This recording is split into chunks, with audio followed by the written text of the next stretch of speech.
In the land of green hills and red soil, where rivers whispered secrets to trees older than memory, there lay a village called Nkosi. A quiet place.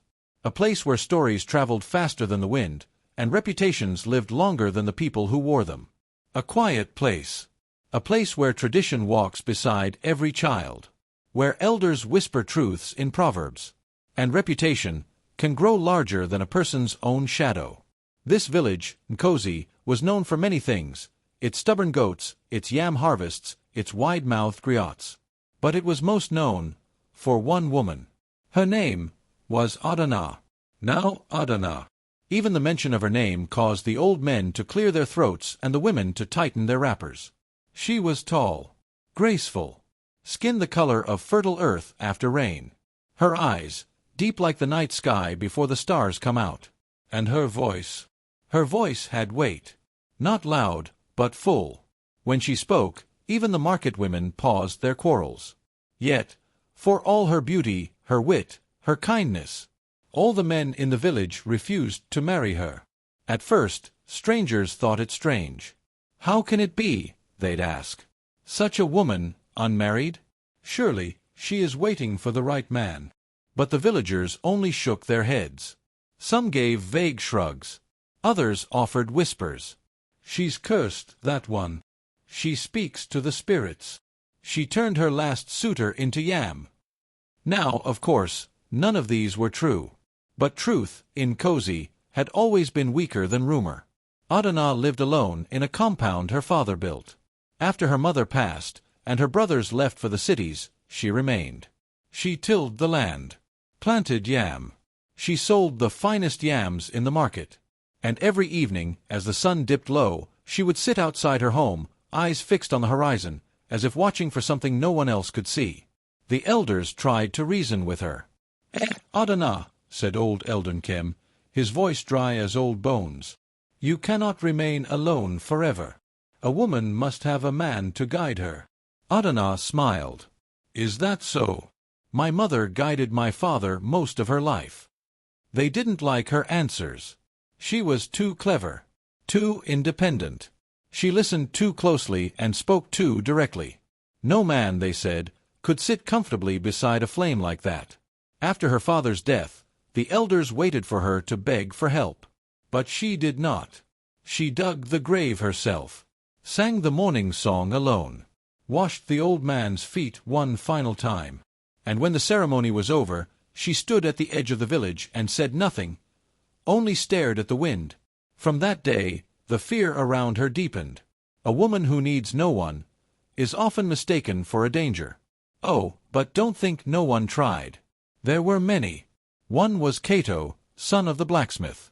He was strong, proud, and loud. He approached Adana with a rooster under one arm and his chest puffed out like a toad. I am ready to marry you, he declared. Your fire needs a man's hands to control it. Adana looked at the rooster, then at him. Are you offering me a husband or lunch? The rooster clucked once. Cato turned red and left in silence. He never returned. Then came Chuka, a trader from Asaba.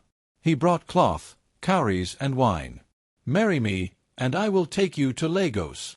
She held the cloth to the light, then folded it. I am not something you purchase, sir. Adana sipped the wine, wiped her lips with a cloth, and said gently, I am not a prize for your collection. Then one day, during the dry season, a stranger entered Nkosi. He came barefoot, with a harp strapped across his back, and a walking stick polished smooth by time. His name was Obiora. He was a griot, a wanderer, a gatherer of forgotten tales. The children followed him.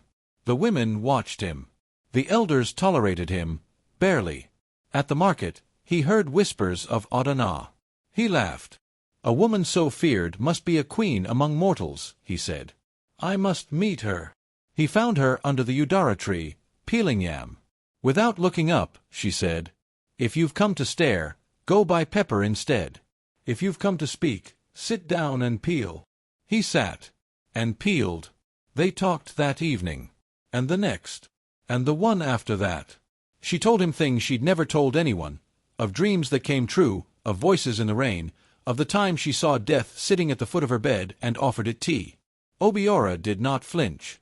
He told her stories of cities carved into mountains, of deserts that swallowed caravans whole, of a woman in Timbuktu who held the stars in her palm. For the first time, Adana was seen. Not feared. Not judged. Just seen. The villagers noticed their growing bond. Days turned to weeks and weeks turned to months. Obiora stayed with Adana. "How long will the stranger stay?" the villagers asked. "He eats her food and sings her name." "He must be under a spell," the villagers said. But Obiora stayed. Not because he was bewitched, but because he had found something rare. He had found a woman who belonged to no one, and needed no one to belong to her. During the Yam festival, as drums shook the earth and children smeared their faces with ashen dye, the chief called a meeting. Elder Nkem turned to Obiora and said, You griot, tell us, do you not fear her?" Obiora rose, smiling. "I have traveled across kingdoms, fought storms, crossed rivers with crocodiles singing beneath my boat. But what I fear most is a world that teaches women to be small. Adana has not asked for your fear, only your respect." The square fell silent. Then from the crowd, a voice rang out. It was Chioma, a teenage girl who once sat at Adana's feet every afternoon. "Why should we fear a woman who walks in her truth?" she asked. One by one, others stepped forward. The old stories began to lose their power. The villagers accepted Adana's strength, her resilience, and they encouraged their daughters to emulate her rare character. Adana and Obiora never married, at least, not in the way the villagers expected. There was no dowry, no dance, no bride price.